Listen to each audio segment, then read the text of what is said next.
This is the 2018 SEC Championship Game Preview Show, presented by the Supe Store. Now, live from Baumhauer's Victory Grill in Tuscaloosa, here is the voice of the Tide, Eli Gold. Good evening, everybody, and welcome to Baumhauer's Victory Grill, and welcome to the SEC Championship Game Preview Show, presented by the Supe Store. Of course, coming up this Saturday, although I'm sure nobody needs any reminder, it's Alabama and the Georgia Bulldogs. It'll be a 3 o'clock Alabama time kickoff. Our coverage right here on the network will begin Saturday at 12 noon Central Time. It's going to be a dandy of a ball game, a rematch of the teams that played some 327 days ago for the national championship in that very same building. We're tickled to have our friends from the Supe Store as our presenting sponsors this evening. The Supe Store is Alabama's home for the best selection of Crimson Tide apparel. Visit the Supe Store here in Tuscaloosa at the Ferguson Center or on Bryant Drive near Bryant-Denny Stadium, or shop online at supestore.ua.edu. Coming up tonight, we're going to be opening up the show with a Crimson Tider who has already had a spectacular week, and we'll talk about that and about his career in days gone by. Antonio Langham is going to be joining us to open the show. Our special media guest tonight will be Chris Brees from CBS 42 in Birmingham, and of course the coach Nick Saban joins us in about 28 minutes from right now. Also tonight, men's basketball underway in Orlando, Florida. Bama and the University of Central Florida, and the Golden Knights right now with a lead in the mid-stages of the opening half. We'll keep you updated on that one as our evening continues. If you'd like to be part of the show, feel free to call in. It is toll-free, 877-202-BAMA. 877-202-BAMA. That's the number on the Academy Sports and Outdoors hotline. If you'd like to join the conversation, feel free to give us a yell. When we come back, Antonio Langham joins us. He's the first guest on tonight's SEC Championship Game Preview Show, presented by the Supe Store here on the Crimson Tide Sports Network from Learfield.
Welcome back to the 2018 SEC Championship Game Preview Show, presented by the Supe Store, live from Baumhauer's Victory Grill in Tuscaloosa on the Crimson Tide Sports Network from Learfield.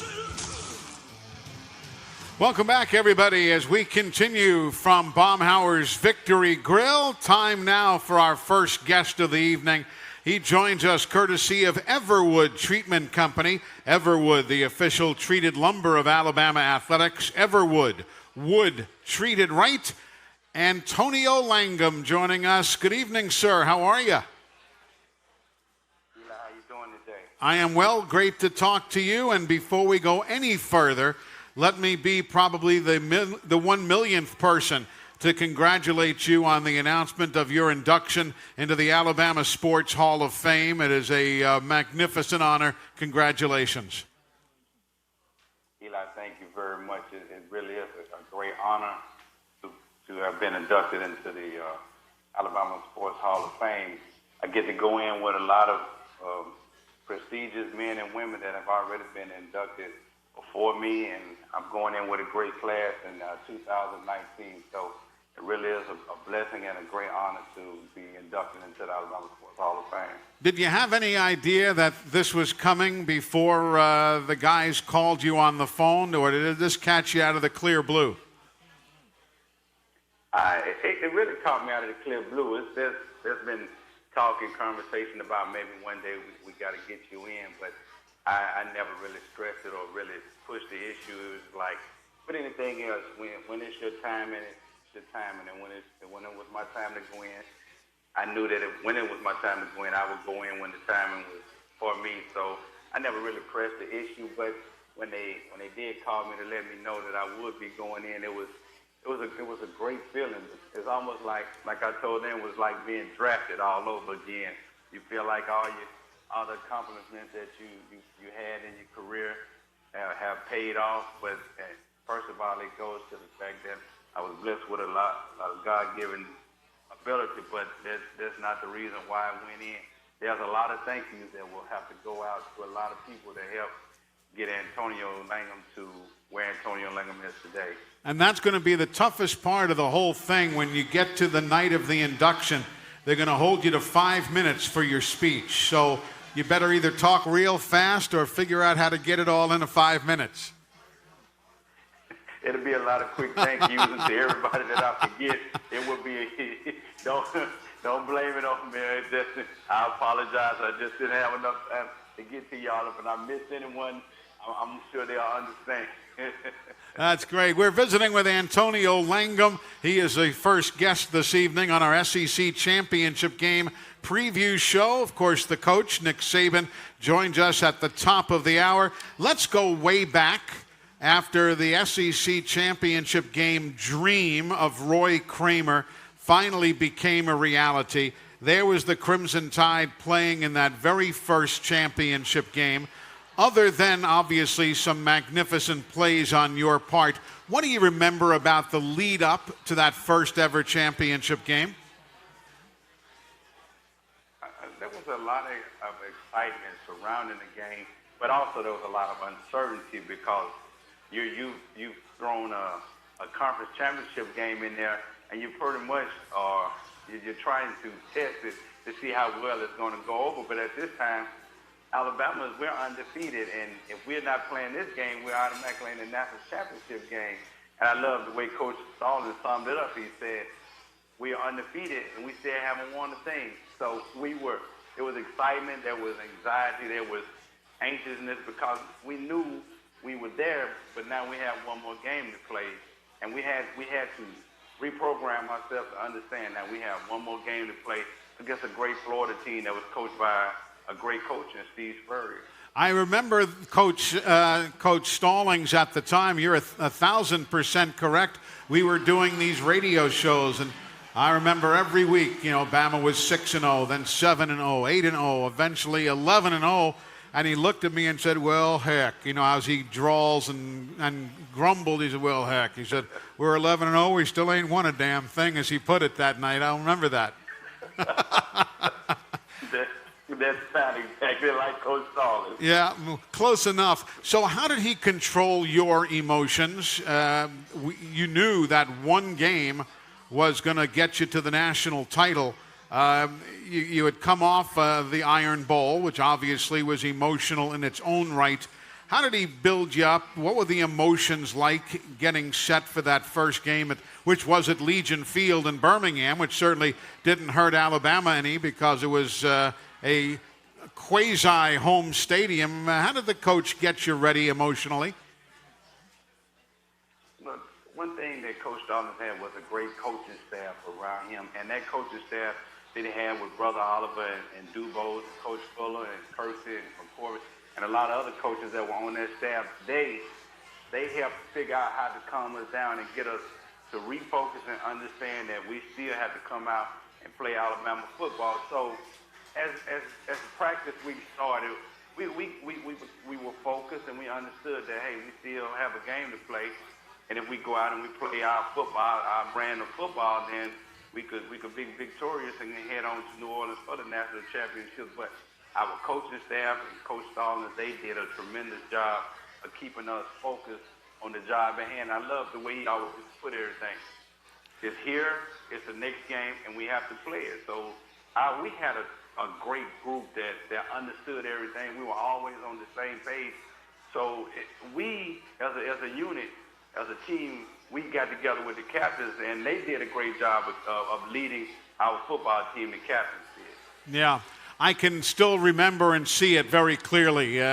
There's Florida with the ball, the bright blue jerseys. Number 81 goes down the right sideline, and here comes number 43 in white and crimson, stepping inside of the throw and taking it to the house for a pick six.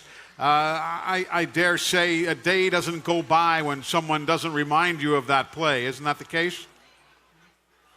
That's always the case. Everybody reminds me of how great the play is. But I guess maybe the most exciting part of that is Legion Field held 80,000 people in that one end zone, because everybody that I meet and tell me about the play, they always say they were sitting right in the end zone when I scored and I ran right at them. That's funny. That's great. I enjoy hearing the stories because everybody always was in there. Everyone was in that end zone when I ran in there. One of the great plays in the history of University of Alabama football, and of course the play that cemented that Crimson Tide victory against the Florida Gators in that first SEC championship. We're visiting with Antonio Langham. We've got a lot more to talk with him about, and of course the coach will be with us here at the top of the hour as well. Hey folks, a quick reminder that Chick-fil-A restaurants in Alabama are proud partners of the Crimson Tide. Remember to get your tailgate catering from your local Alabama Chick-fil-A. Liven up your game day in no time with Chick-fil-A catering. More with Antonio Langham coming up as you're listening to the SEC Champion Preview Show presented by the Supe Store on the Crimson Tide Sports Network from Learfield. All right.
Welcome back, everybody, as we continue on this Thursday evening SEC Championship Game preview show presented by the Supe Store. Hey, a quick reminder that the inaugural Crimson Tide Cruise will set sail from Mobile to Cozumel, Mexico in February. Cruise with Alabama football legends and make new friends and memories. Book your cabin now before they sell out. Go to crimsontidecruise.com. Or call, if you'd like, 888-909-BAMA, 888-909-BAMA, Roll Tide, and cruise with the Tide and with an Alabama Sports Hall of Fame inductee, Antonio Langham. He doesn't miss a cruise, do you? This will be my first. You'll have a great time. My first cruise. You'll have a great time. Yeah, I'm sure we will. Yes, sir. Listen, let's discuss your playing days in the pros when you played for Nick Saban and his defensive staff in the National Football League with the Cleveland Browns. How has you know the man now? You've seen him operate here collegiately. How, if in any way, is he different from the man that you had to play for, along with Bill Belichick and others, in Cleveland? Well, I tell him and I tell people all the time, I know it to people when they see him on the sideline and stuff and he's ranting and raving, I'm like, that's a lot calmer than he was when he was in the NFL. I mean, really? I tell you, there's some other words. Trust me, in the NFL, he was something to deal with. Trust me. I mean, he drafted me, and I held out for 21 days, and he rode me a whole season. There were times, I promise you, I came out to practice. I either didn't want to come out to practice or I wanted to fight him at practice. And he was hard-nosed, but what I loved about him was he got the job done. And even he was a teacher then, and he was a technician then. And like we always discuss, and he had forgotten about it. I told him I held out for 21 days. I had to listen to you a whole season, and at the end of it all, I ended up winning Defensive Rookie of the Year, all because of his tutelage and the defense that he and Belichick put together. I mean, trust me, if you ask him tonight, he'll tell you, yeah, I was worse as an NFL coach than I am as a college coach. He'll tell you. Well, we'll have to ask him. By the way, Bama basketball has reached halftime. They're down by 4 to Central Florida, 29-25 after trailing by double digits early. So we'll continue to monitor that for you, that game being played down in Orlando. More coming up with Antonio Langham right after these messages on the Crimson Tide Sports Network from Learfield.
Welcome back to the 2018 SEC Championship Game Preview Show, presented by the Supe Store, live from Baumhauer's Victory Grill in Tuscaloosa on the Crimson Tide Sports Network from Learfield.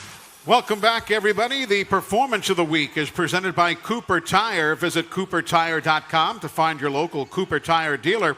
Tonight's honoree is Bama quarterback Tua Tagovailoa, who was named the SEC's co-offensive player of the week for his play against Auburn in the Tide's 52-21 win last Saturday.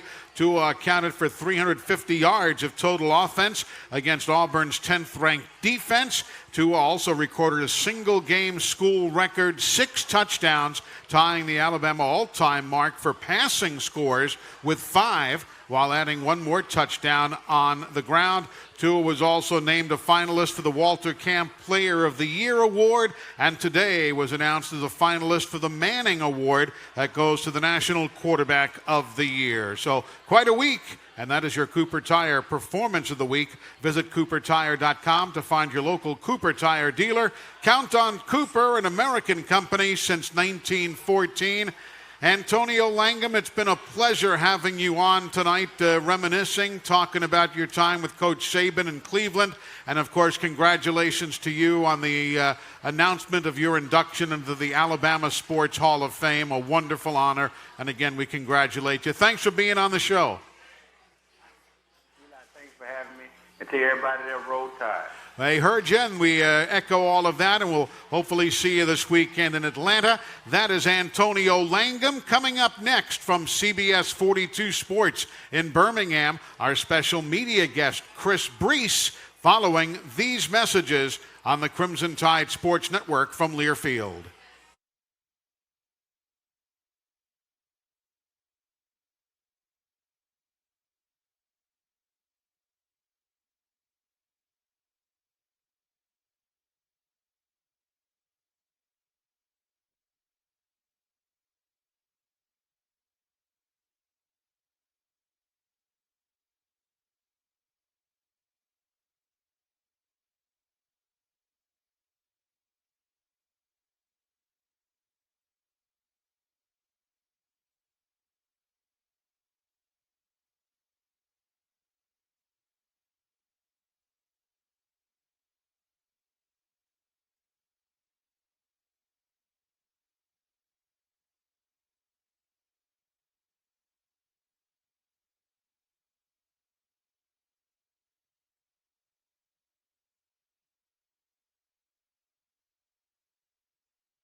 Welcome back to the 2018 SEC Championship Game Preview Show, presented by the Supe Store, live from Baumhauer's Victory Grill in Tuscaloosa on the Crimson Tide Sports Network from Learfield.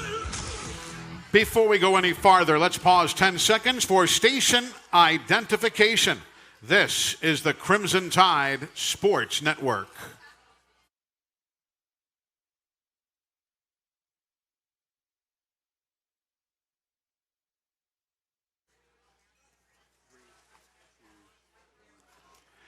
Hey folks, how does a 4-day work week sound to you? Well, you can join the legendary team here at Baumhauer's Victory Grill and score a rewarding career while having more time to enjoy watching the Tide roll. Visit baumhauers.com/careers to apply today.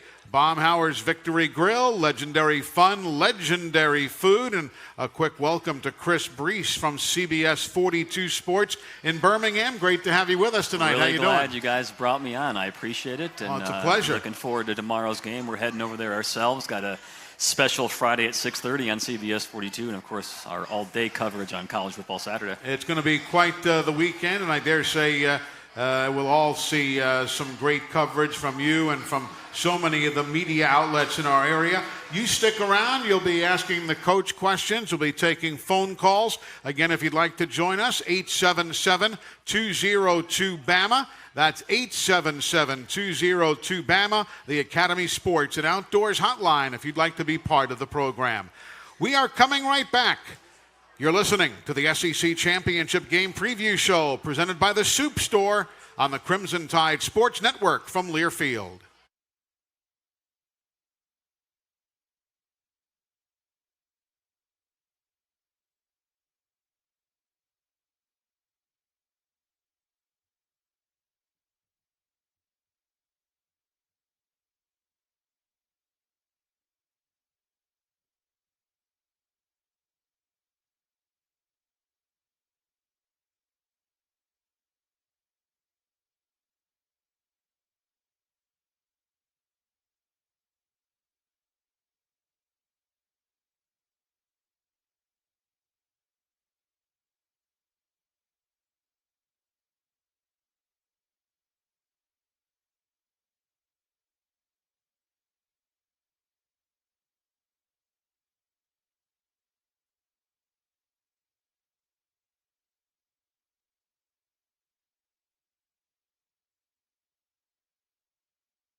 It has seemingly become a regular encore to the Crimson Tide schedule.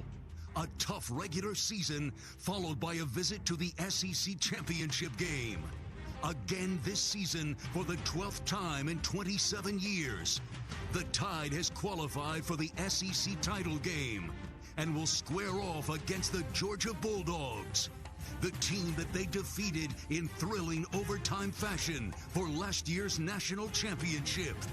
The Tide and the Dogs take center stage on tonight's SEC Championship Game Preview Show with Alabama's head coach, Nick Saban. 1, 2, 3. On the Crimson Tide Sports Network from Learfield, this is the 2018 SEC Championship Game Preview Show presented by the Supe Store. Tua throws long, has Judy behind the defense. Jerry's in stride. 15, 10, 5. Thank you very much. Touchdown, 79 yards. Here we go. Live from Baumhauer's Victory Grill in Tuscaloosa. Now, with head coach Nick Saban, once again, Eli Gold. Welcome back, everybody. Glad you're with us as we preview the SEC Championship game. Of course, our coverage on Saturday from the Mercedes-Benz Stadium begins at 12 noon Central Time. The kickoff will be 3 o'clock Alabama time, Central Time on Saturday. Hope you can tune in. Chris Brees from CBS 42 Sports is our special guest. Good to see you, sir. And I think it's pretty obvious who just walked in the door right now. Yeah, the applause is nice, but it's not all for you. But great to have Coach Saban joining us here as he makes his way to the stage. And, of course, folks, if you'd like to be part of the show, 877-202-BAMA. 877-202-BAMA, and the coach is getting himself situated now. Good to see you, sir. How are you? Good. I am well, thank you. We just had an interesting first half hour visiting with Antonio Langham, who yesterday was announced as a newest inductee, one of the inductees into the Alabama Sports Hall of Fame. And he gave you so much credit in our conversation, stuff that he learned from you while you were with the Browns. He said, man, the man rode me hard and long. He said, but I learned a lot. Well, he was a really good player for us. You know, we drafted him, I think, the 9th pick in the draft. Right. When I was there with Bill. And he had a great rookie year.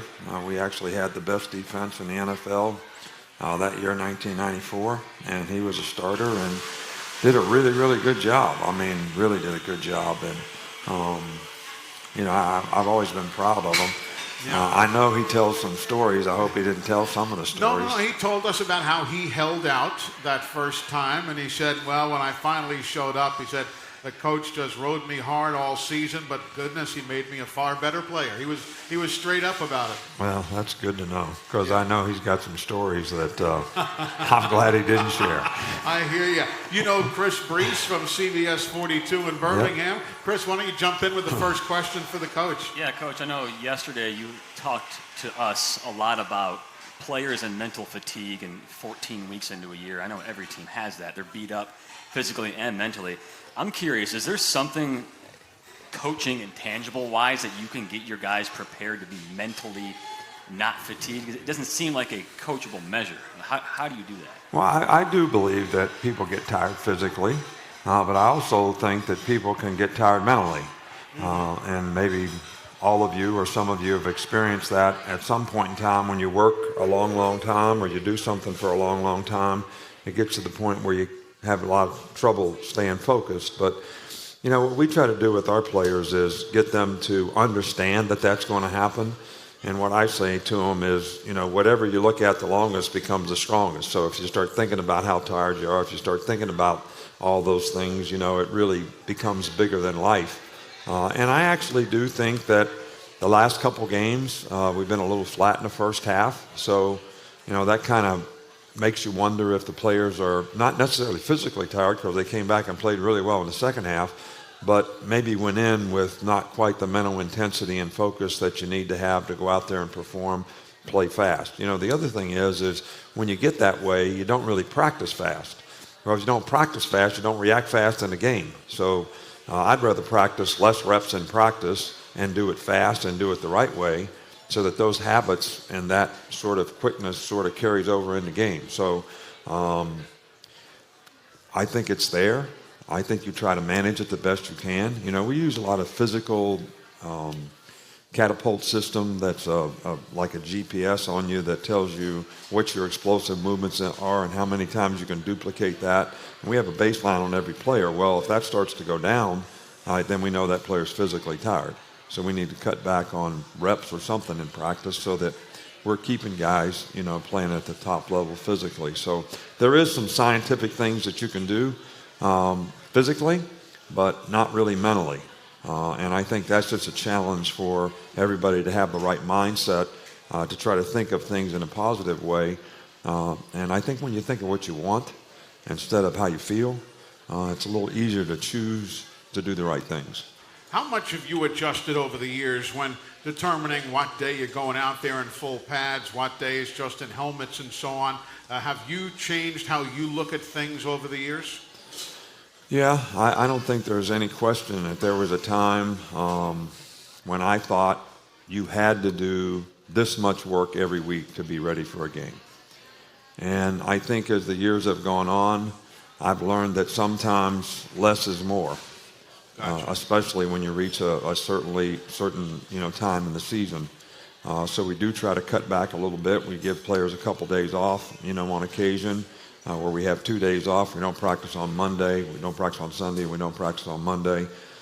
We cut way back on Monday's practice. We cut back some this week. Right, gotcha. Let's go to the phones, Coach. Our first call tonight, as always, sponsored by Alabama 811. Always contact 811 before you dig to know what's below Call 811 or online. Go to al811.com. Pee Wee in Grand Bay, welcome to the show. How are you? I'm doing good. Coach, how are you, sir?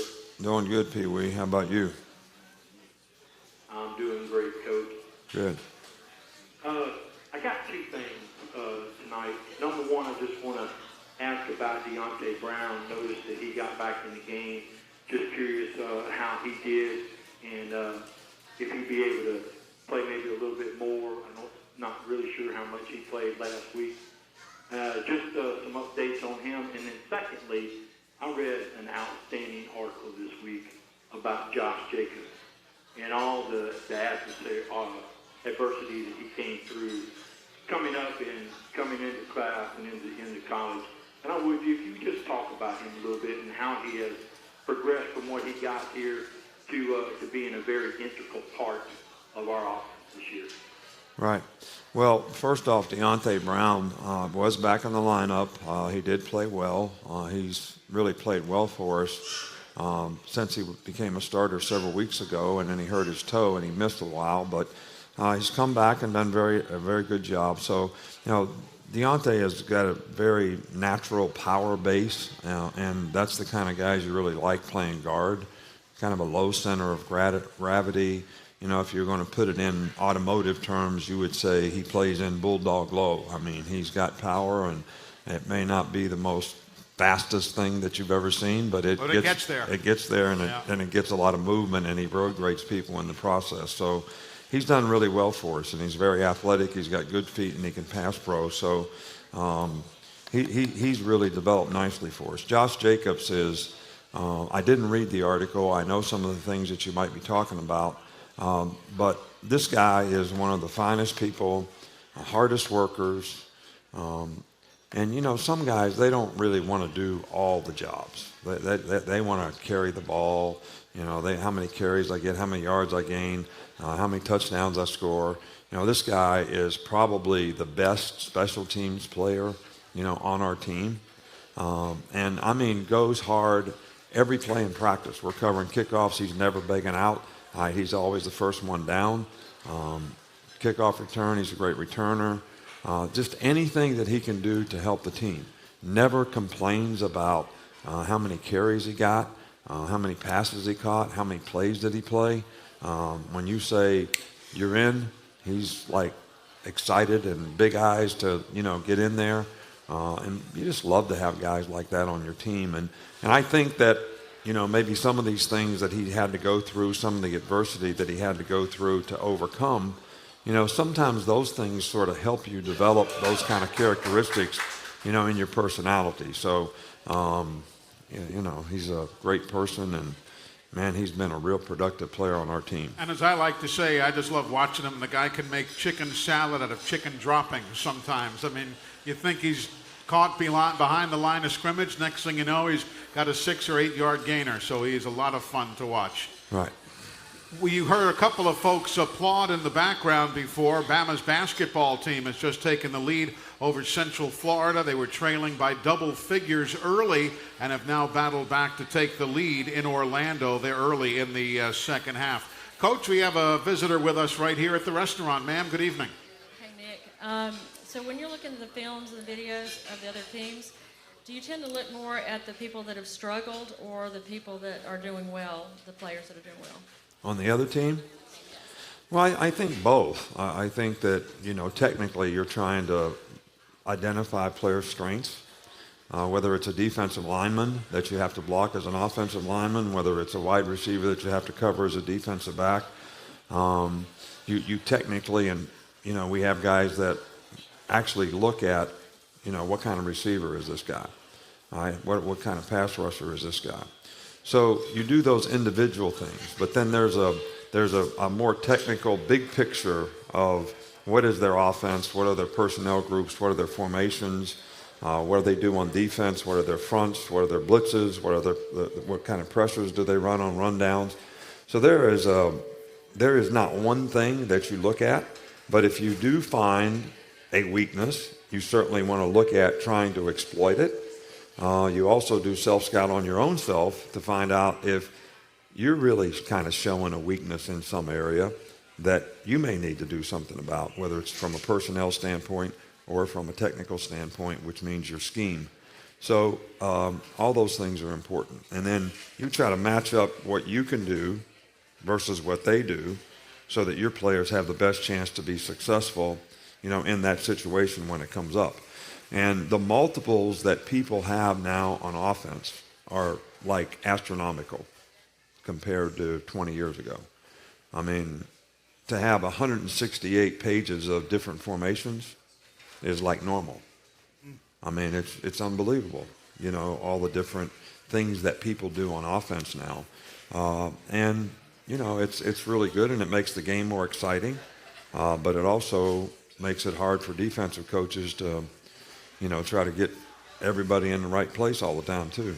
It can't be easy. Speaking of defensive coaches, I feel like fans all the time are wanting to talk about you and your former assistants and 15-0 and yada, yada, yada.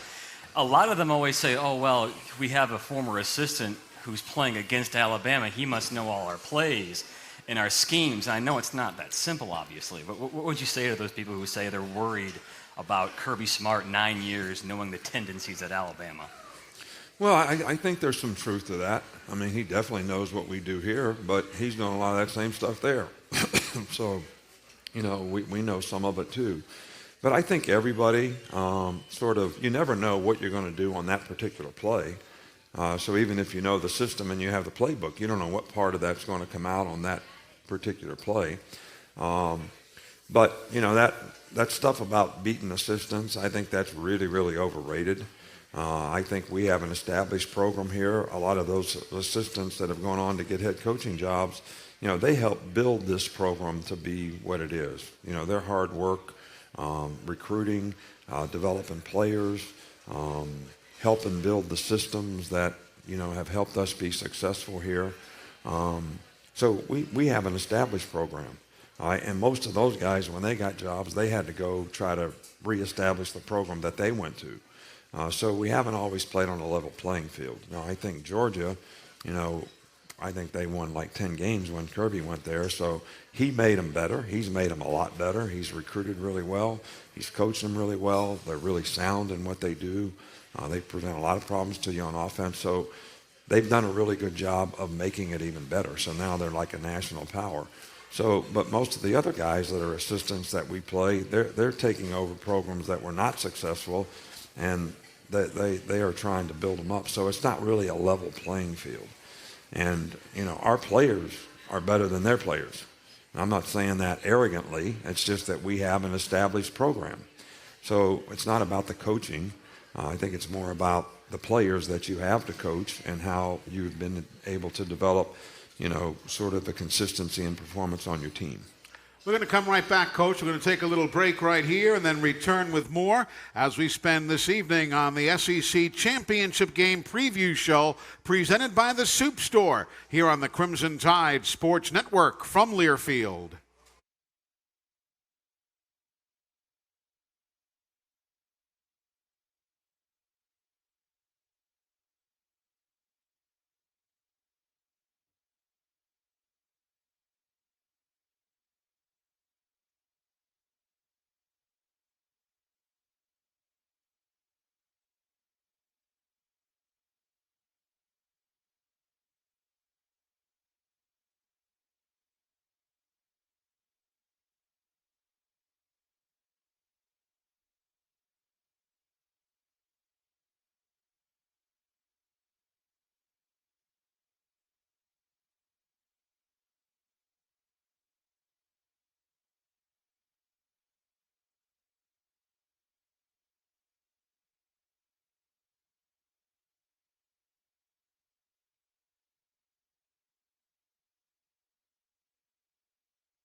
Welcome back to the 2018 SEC Championship Game Preview Show, presented by the Supe Store, live from Baumhauer's Victory Grill in Tuscaloosa on the Crimson Tide Sports Network from Learfield.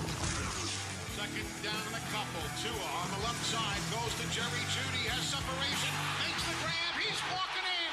Touchdown, Alabama!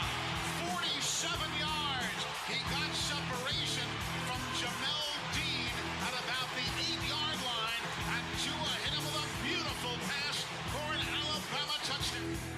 Jerry Jeudy now with 1,079 receiving yards. That's number 3 in Bama's single-season records, behind Julio Jones and Amari Cooper. And, of course, Jerry Jeudy, a finalist for the Fred Biletnikoff Award. As we welcome you back, I'm Eli Gold. Chris Brees from CBS 42 in Birmingham is with us. You came to Birmingham from Fayetteville, Arkansas. You were there with, a couple of different football coaches, right? It was very interesting. I got there about 2 months after Bobby Petrino had his infamous crash. Okay. And then the John L. Smith year. Yes. And then, of course, and then Nick Brett Saban knows him Bielema. well. And then Brett Bielema's first 2 years, which one was historically bad. The second one, I remember a game against Alabama. I was there. It was pouring rain. And Alabama won by an extra point that was missed by Arkansas. They probably outplayed them, to be honest. Sure. But that was right in the middle of that year where they go to the playoff. And everyone's wondering, this Alabama offense, what's wrong with them? And they go on and just go on a tirade after that. Now, you were also out on the West Coast in Medford, Oregon, covering football out there. I would dare say, even with all due respect to the Oregon Ducks and the Oregon State Beavers, probably a whole different world than it is down here, huh? Yeah, they love their outdoor sports in Sure. Oregon. I don't know if you've ever been. But Yes, if I you have. love the outdoors, Oregon is the place for you. So football is clearly not king there. I'm obsessed with college football, so living here is just a dream for me. I hear you. Let's get right back to the phones as Coach Nick Saban rejoins us on the SEC Championship Game Preview Show presented by the Supe Store. Let's head down to Mobile, Alabama. Glenn, welcome into the program. How are you? Wonderful. Thank you very much. Good. What's on your mind, sir? Roll Tide, Coach Saban. All right, Glenn. You too, buddy. You doing all right? With the current committee, I'm doing great. I love what you've done for our program. I've been a huge supporter forever, and you've done just absolutely wonderful, wonderful things to the program. And there's nothing more that I can say better than somebody else should be giving you those accolades for the Coach of the Year every year. Well, thank you. I appreciate that. That's very kind of you, but we've had a pretty good team around here, too. And you were directly related to making that happen. My question and kind of comment is, with the current committee selection, there is some talk about if Alabama was to lose the SEC championship game, that we should possibly be dropped out of the top 4 due to that loss. What is your thought that maybe there shouldn't be conference championship games anymore and maybe increase the playoff system to include 2 or more teams? Right. I've heard, a lot of talk about that. And to be quite honest with you, I don't think there's a perfect system that we have right now, and I think there's some imperfections in the system that we do have right now. I think that in our case, in Georgia's case, both, we're in the top 4. So if you didn't have playoff games, we would be in the playoffs if you didn't have championship games. There's other schools, whether it's Notre Dame or whoever fits into that category, that they don't really have to play in a championship game. So if they had to play Georgia, would they get in the playoffs? If they had to play us, would they get in the playoffs? All right, so it's not really a level playing field in terms of if you have a championship game and you play we're playing 2 top 4 teams in the country, however you want to rank them, in the SEC championship game. And when we played Georgia in the SEC championship game, the year we played Notre Dame in the national championship game, the tougher game was the SEC game. Exactly. We won by 4 points. That was a de facto title game. Right. All right. So, but then Georgia was really better than the team that got in the playoff, is my point, I guess. All right. So it's not a perfect system the way it is now. I think if we eliminated the championship games and put 8 teams in, it would make it even better. But I think the downside of that would affect a lot of other bowl games in a negative way, because I said when we started this whole playoff thing years ago, it's going to minimize the importance of bowl games. And bowl games are a tremendous positive self-gratification for a lot of college football players, teams, and people involved in programs. And that it's going to minimize the importance of going to a bowl game. And I think that's happened.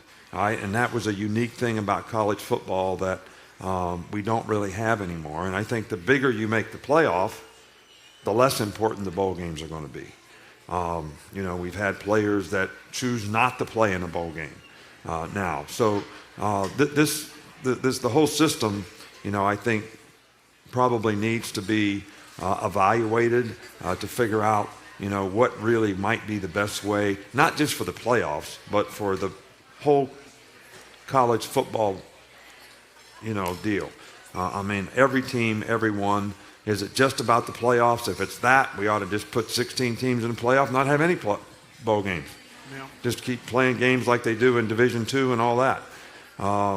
But if it's important for the balance in all these areas, then I think that's got to be taken into consideration as well. It's also not a coincidence that these players who are skipping bowl games, it's now during the playoff era. You never saw that back 5-10 years ago. It's all happening now, just to go off your point on that. Right. Exactly. Coach, another visitor here at Baumhauer's Victory Grill with a question. Hello, sir. Good evening. Hey, how are y'all doing? Coach, so Georgia, just like us, has 2 quarterbacks who are very capable of playing. And I was wondering how that might complicate your preparations when you might have to defend 2 quarterbacks. Well, in this case, I think because, Jake Fromm does a really, really good job of running their offense. He's very efficient as a quarterback. He's very smart. He makes good decisions. He throws the ball the right place. He gets them in the right play. Does a really, really good job. But he is a sort of a pro-style quarterback, I'm going to call him, in a positive way. He's very athletic. He can run. He can make some plays with his feet. Justin Fields is a great athlete. Who can throw the ball. Has a strong arm and is accurate, but he's also actually like a running back if they choose to run him in quarterback run type plays. All right, so it adds an extra dimension to their offense when he's in the game. That makes it really a lot more difficult preparation. I think there's no question. If you have 2 quarterbacks that play, but they're the same style and they do the same things, that it doesn't really make that big a difference. But in this case, it does have an impact on what they do when that particular guy's in the game. Yeah, Fields ran for 100 yards against Massachusetts. They hadn't had a quarterback do that since Quincy Carter some 20 years ago. So the guy's talented. How has Jake Fromm improved since we saw him 327 days ago? Well, I think he played really well against us last year, and I think he played well, all last year for them. But he has, I think, it's just, people always ask me, how's Tua improved? How's Jake Fromm improved? It's their efficiency gets a little better. It means that they make a few more better decisions because of the knowledge and experience that they have. They do it more quickly because they've done it over and over and over again. They make fewer mistakes. And because the more experience they have, obviously they see a lot less new things, and when somebody sees something new that gets the quarterback to hold the ball a little bit or whatever, well, the more experience you have, you kind of run out of new things. Yeah. So I think that makes them more efficient, and I really think that's what I would say Tua has done, and I think that's what Jake Fromm has done. There was an interesting article this week from Yahoo Sports that kind of mapped out the championship culture that you built when you first got here for the first couple of years. And they had pooled probably about 10 guys who played for you in 2007, 2009. And the common theme was tough love. I was curious, has it been ingrained in their minds? Have you had to change your philosophies in terms of giving the players tough love a decade later? Or is it already established culture that they know and expect what to do? Or are you basically still having to mold them like you were 10 years ago? Well, I think it's different with different players, but, look, tough love is just like, first of all, the player's got to know you care about him. Player doesn't know, he doesn't care what you know if he doesn't know you care. I can promise you that. We care about our players. We want them to do the right things. And it's not just in football. It's in personal decisions that they make as people so they can be more successful in life, what they do in school in terms of getting an education, and then what they do in terms of the choices and decisions they make to be the best version of themselves they can be as athletes and football players. And, we don't take it for granted that everybody knows that or knows how to do that. And we have a program set up where, we try to define the expectation for them as a person, as a student, and as a player. And then we want to create a culture of accountability in terms of this is what you need to do. Here's the people that we have around you to help you do it. And we want you to learn how to be responsible for your own self-determination. Well, whether you're a parent or whether you're a coach, it's a lot like being a parent. I always tell the parents of the players that we recruit, we're in partnership with you to help your son be successful. Now, sometimes you have to give your children tough love when they don't do the right things.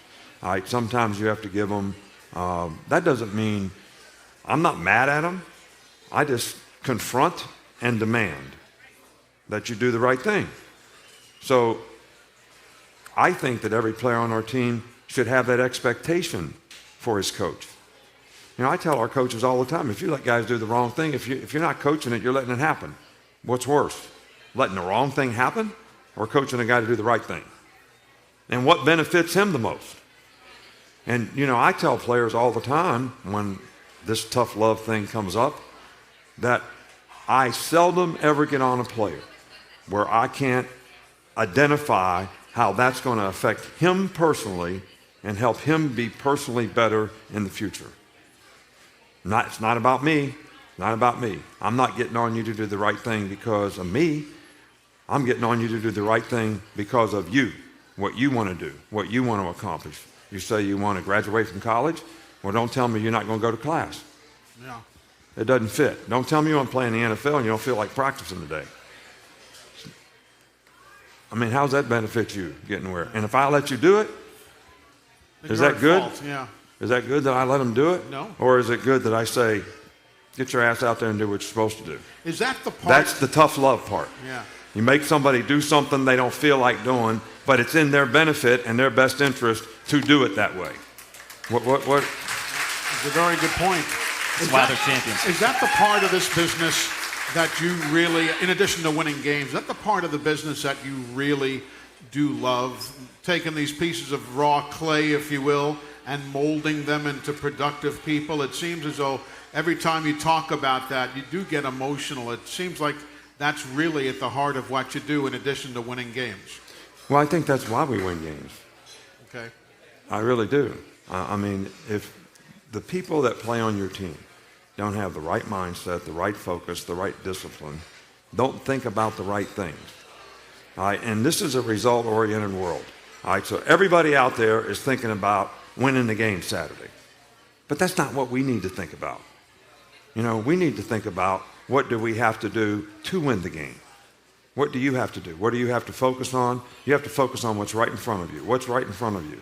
The next play, the next block, the next catch, the next read to throw the ball the right place. That's what you need to focus on, because then you get the results that you want to get, so you have a chance to win the game. But we live in such a result-oriented world that everybody just wants to, let's go win the game. How about what do we have to do to win the game? Same thing in practice. And don't tell me you're going to focus for 30 minutes. All right, don't tell me 60 minutes. I want you to focus every minute. What's wrong with that? Nothing at all. Well, that's what you got to do in the game. It takes dedication, though. It really does. We're going to come right back. Lots more from the coach. More of your phone calls on the Academy Sports and Outdoors hotline, 877-202-BAMA. That is the phone number. We continue with more in a moment as you're listening to the SEC Championship Game Preview Show presented by the Supe Store here on the Crimson Tide Sports Network from Learfield.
Welcome back to the 2018 SEC Championship Game Preview Show, presented by the Supe Store, live from Baumhauer's Victory Grill in Tuscaloosa on the Crimson Tide Sports Network from Learfield.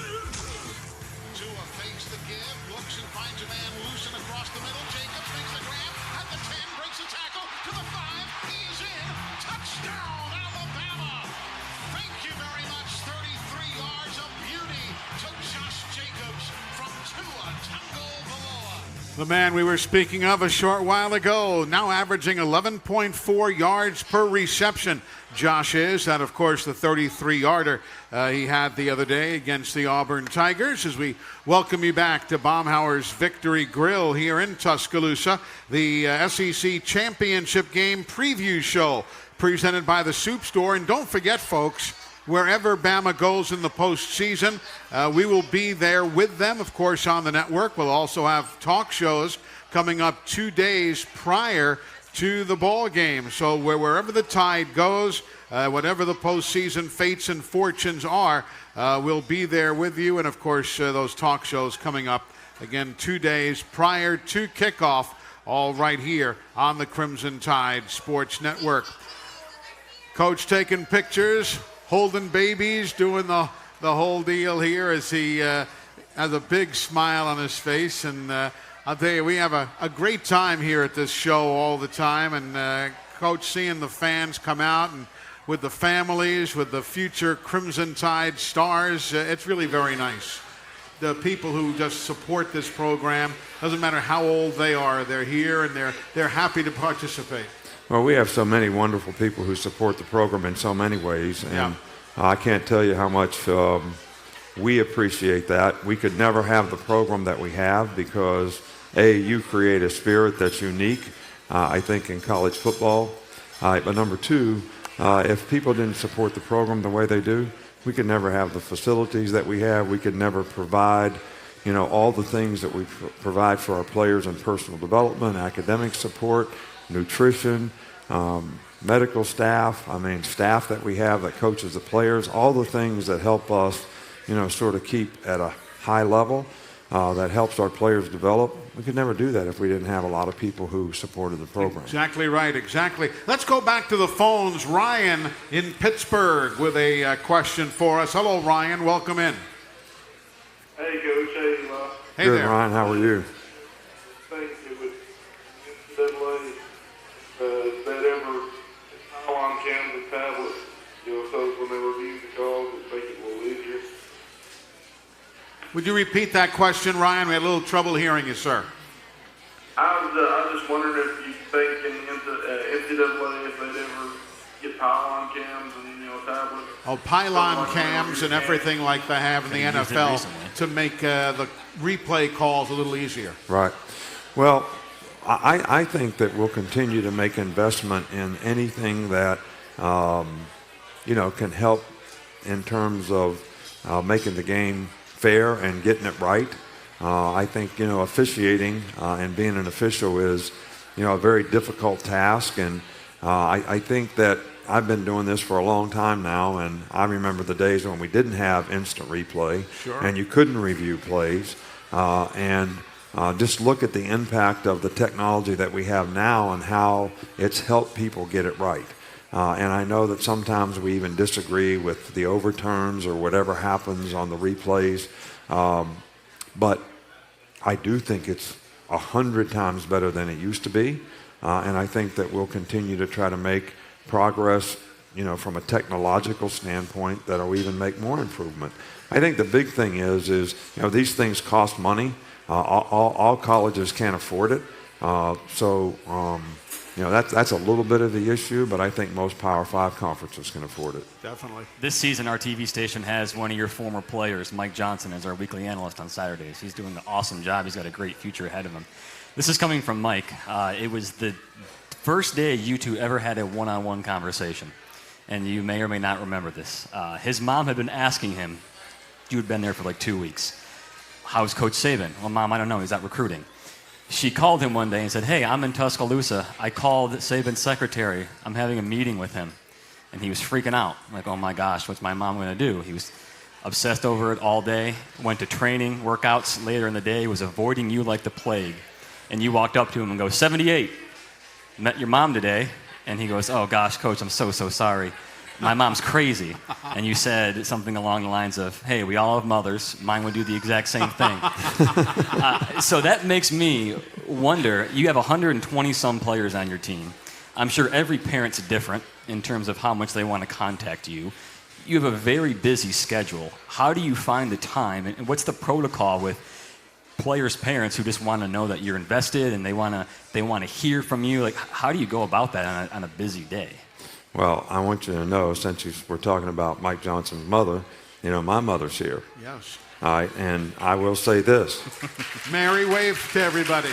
She was always supportive. Yep. All right, but you know what she told me? What? She said, you better do what the coach tells you to do. If you don't do what the coach tells you to do, I hope Mike's mom that's told on him you. Well, I'll find out on Saturday. it doesn't always happen that way now, I can tell you that. But look, we have really pretty good parents on our team. I think the parents have some faith, trust, and confidence in us. But I also tell the players that, you have to be responsible for your own self-determination as a player. In other words, don't tell your parents that you should be playing when you know that you're not one of the best players. Whether it's what you do every day, whether you're still developing and not sure what you're supposed to do because you're a young player, because that's not going to help you develop what you need to develop so that you can play. All right, because you're just creating sort of a false sense of security by telling people what they might want to hear. But who are you better than? Yeah. And I always ask that question. Yeah. All right, but I think that it's a maturity thing on the player's part that they have to be honest and understand reality when it comes to what is their position. If you can't self-assess and know where you are as a person and as a player, then it is very, very difficult for you to ever improve. How can you improve if you don't really know what you have to improve on? All right, so if you create this false sense of, well, I'm just upset because I'm not playing, all right, because everybody thinks I should be playing, what good is that doing? How is that making you better? All right, and someday you're going to have to be out on your own. You're going to have to make decisions, and you're not going to have anybody to support you even if you're not doing the right things. So let's focus on you doing what you need to do to get better. And I said, tell me, do you think I don't play the best players? You're asking me? You absolutely do. Well, no, I'm asking the player. Yeah. I asked the player, how does that benefit me? By not playing the best you got. Yeah, how does it benefit any coach? How does it benefit assistant coaches? We're not in a some kind of a contest to see who's the most popular person. We're in the contest to see who competes the best, who can do it day in and day out, play with consistency, and play and have winning performance. And that's what we're trying to help you do. And if you stay focused on those things and have a positive attitude about that instead of being frustrated about how much you're playing, it goes back to the same thing I said before. Everybody out there wants to win the game on Saturday, but nobody wants to focus on what you have to do to win the game. This guy doesn't want to focus on what he has to do to be a good player and play. He wants to complain and be frustrated that he's not playing. No good. No good. No good. Doesn't work. We're going to break away. We'll come back. We'll have a question from a visitor here at the restaurant. But right now we break for these words as you're listening to the SEC Championship Game Preview Show presented by the Supe Store on the Crimson Tide Sports Network from Learfield.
Awfully impressive right there. Great to see Jalen Hurts doing so very well. And, of course, Jalen Waddle.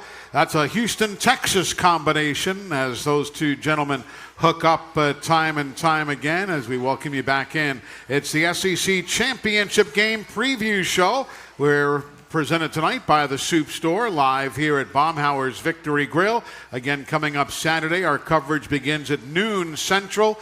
We'll be on the air with the kickoff at 3 o'clock Central Time. Chris Brees is with us from CBS 42 Sports. So tell me about your pregame special. What have you guys got? Well, we're on Friday 6:30 and then Saturday 12 to 1:30. This is all Central Time. Did you know there's actually a connection between Alabama kickers and another team playing this weekend in Jacksonville State in the FCS? We're going to bring that story to you. Cool. You know, Rachel Barbeau now working with the College Football Playoff. Got a lot of Birmingham ties. We're doing a story on her and all she's doing with nationally with foundations and things like that. So we have that going on. In our post-game show, we always carry Coach Saban live on the air right after the game. And we'll have Kirby Smart live as well. So all of that coverage on CBS 42. Of course, CBS has the national telecast. Welcome back, gentlemen, here at the restaurant with a question. Good evening, sir. What's up, Coach Saban? Not much, buddy. How about you? Doing good. During the past couple of games, we've had a few uncharacteristic penalties, especially after getting stops on third down. What are some different teaching points you and the coaching staff have used to help our players eliminate those mistakes? Well, you know, I think that sometimes when players get penalties, we had 3 dead ball personal foul penalties in the Citadel game. People get a little bit, I'm going to use the term, maybe arrogant. All right, when you have an arrogant attitude, you think to yourself, you can't say that to me. You can't do that to me. You can't cut block me. So when you start saying that, and then you retaliate because you think you're above that, then you get a penalty. Now, is that a good way to be? Does that create any value for you in your future? And is that going to help you get better in any way, shape, or form?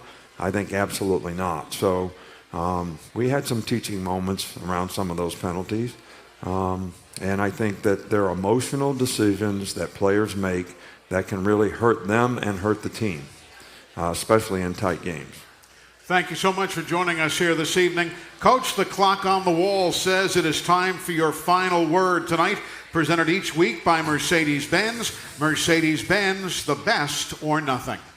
Well, you know, I hope that everybody out there realizes how hard this team has worked and how hard they've, the commitment that they've made to create an opportunity for themselves, which is a great opportunity to play in the SEC championship game. And, you know, these guys have gone through a lot. They've overcome a lot of adversity. You know, I'm really proud of the team that we have. I'm proud of what they've been able to accomplish. I think we've got a hell of a challenge coming up for us, you know, psychologically, you know, in the game that we're playing, you know, for the SEC championship game against a very, very good team. And I think it's going to be important that, you know, every guy is all in, every fan is all in, everybody is all in terms of their spirit to go over there and play our best, one play at a time for 60 minutes in the game. And we're going to have to change the way these guys think. There's no doubt about that. But our fans can certainly help us do that. We've always had great support, and I'm sure we'll have great support in this game. Amen to that. Coach, thank you for your time on these Thursday nights. It's been great getting together with you, and we will have talk shows prior to our postseason games. So thanks for being part of the network and all you do for the university. Well, thank you. I appreciate it. You know, this is one of the fun things that I do. I don't think people realize that I don't see any normal human beings until I come here on Thursday night. That I see the people that I work with, and I see the players. I'm in meetings all the time with coaches, and, you know, of course I have, how many? 2 15-minute sessions with the media, which is the other thing I absolutely look forward to. Teleconference, too. You love doing that. And you know, but I do enjoy this. It kind of brings me down to earth, you know, a little bit in terms of, you know, sometimes, you know, we got a report today that one of our best friends, and I won't mention any name, you know, has a sick son, and he's gone through a lot already, and now he's going to have to go through a lot more. And, when you think of some of those things and how you can help other people and how some things are really about people, I think that it puts things in perspective for you a little bit. But coming here on Thursday night always puts things in perspective for me a little bit, and I appreciate you all for that. Well, it's great to have you. And again, we'll have shows with the coach prior to the postseason games. Take care. Travel safe. We'll see you in Atlanta. That is Coach Nick Saban and Chris Brees from CBS 42 Sports. Great to have you with us. I appreciate your time here tonight as always. Always fun. I always enjoy you giving us your little tidbits during the week when we come to talk to you. I'm very gracious that you do that. Glad to do it. But you take care. We'll see you over in Atlanta. We'll see you this. All right, Chris Brees from CBS 42 Sports. We're coming right back. We've got a few other thoughts to wrap things up with on this evening's show as we break away from the SEC Championship Game Preview Show presented by the Supe Store here on the Crimson Tide Sports Network from Learfield.